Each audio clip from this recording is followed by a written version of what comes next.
Cowboy Bebop is one of my favorite animes. But is Netflix going to destroy it or make it anew?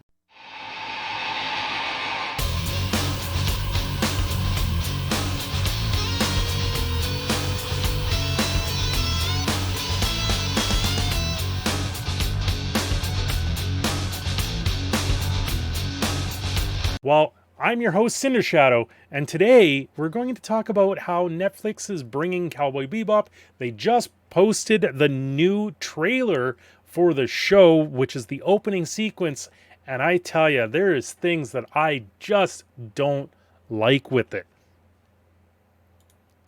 This is going to be live again. We're doing it during my live stream. So if you guys did miss the live stream, this will be recasted. And everyone in the chat, do say hello to the YouTube land.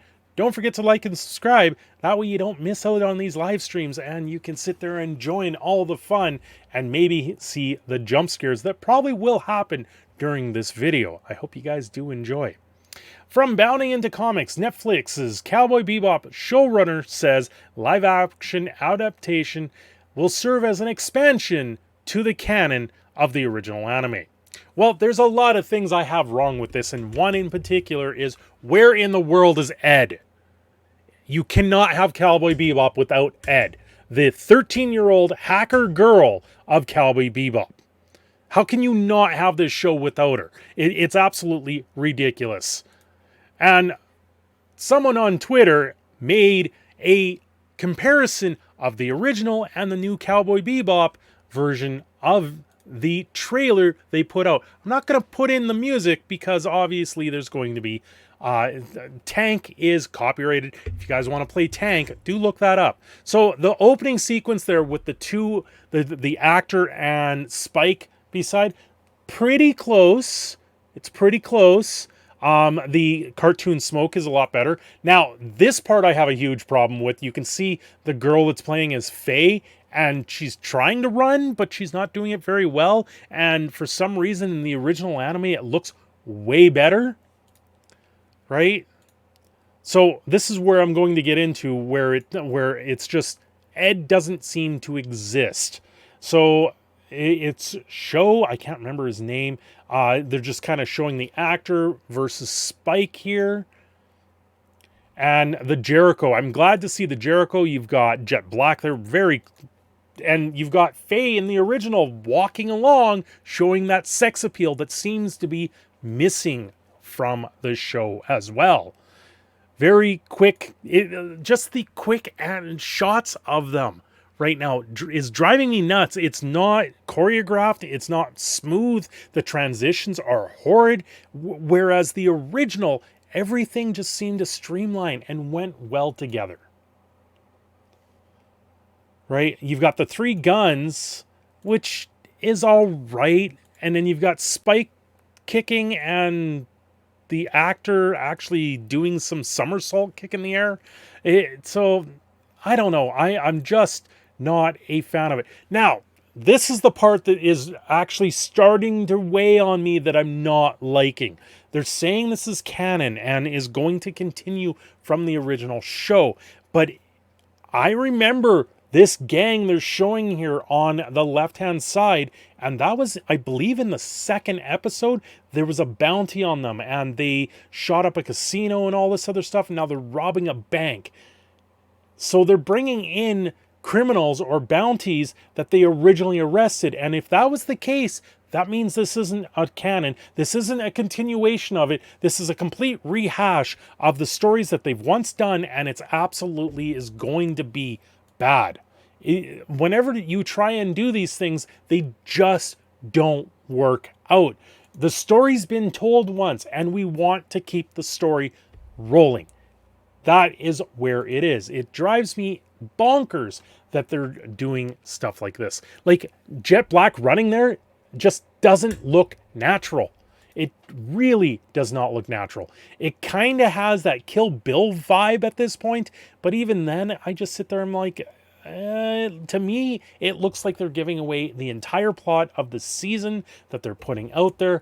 And I think that was supposed to be the fight with Vincent. And then you've got Eind in the trailer. Eind was never a showcase part of the show. Yes, there was lots of episodes where they went and found Eind, or Data Dog as people would know it in the show, but putting him in the trailer like this just seems kind of odd. But ultimately, it just doesn't seem right. You've got the Tower of TVs, which I'm guessing is where they're doing their bounty hunters stuff in it, and it just, I don't know. This is the part that drives me and everyone up right now, is staying up right now, because you have on the right, you see Ed, on the left, Ed is nowhere to be found. And this is where I have a real problem with the show. If you're leaving out Ed out of the show, it's not Cowboy Bebop anymore. Ed is the one character that I really enjoyed in the show. It's everybody's favorite character. Ed is absolutely insane, but at the same time, if you leave Ed out, you're not going to have Cowboy Bebop as we know it. You're going to have a complete flop on your hands. And even at the end here, the original really showcase that it's a Japanese anime with the lettering and everything like that. Then in the westernized, bastardized version of this for Netflix, you have the full-on English version, and the Japanese has been shrunk, meaning that they've westernized it, and it's going to be horrid. I hate to tell you guys, but I'm not looking forward to this at all, and it just doesn't look that good.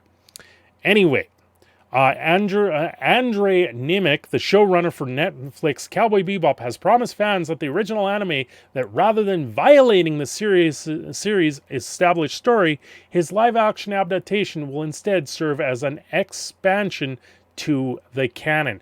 But that's not the case, because we're seeing the same villains. We're seeing the same bounties that they're going to go after in that trailer. So it's going to be a very bad version. But yeah, in all honesty, if they don't have Ed in here, it's going to drive me insane. It's going to drive everyone insane.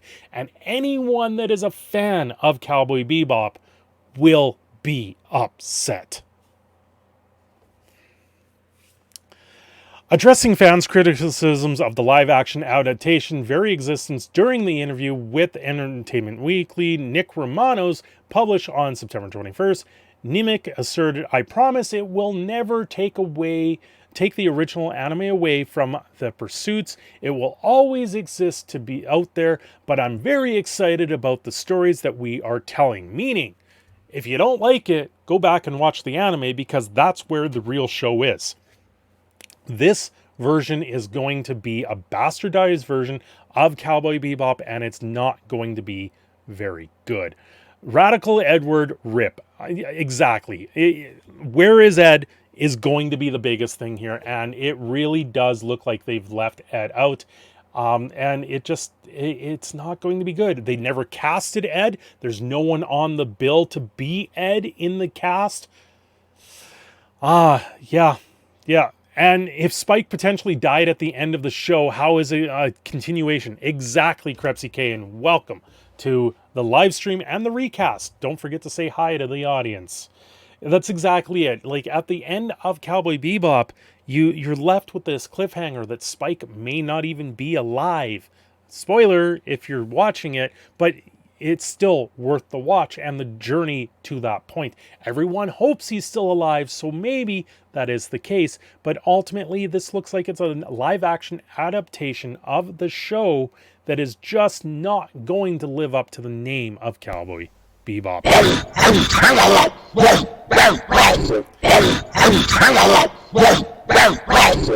I hope you guys like that. That was from Plain Discord, $1.75. With our respect, we reject Overlord DVD. Anyway, guys, thanks for joining me on this one. I hope you guys did enjoy it. Don't forget to like and subscribe. This is your proud Canadian Phoenix signing off and saying hi to the chat. Let me know your comments down below, because I know this one's going to be full of hot takes.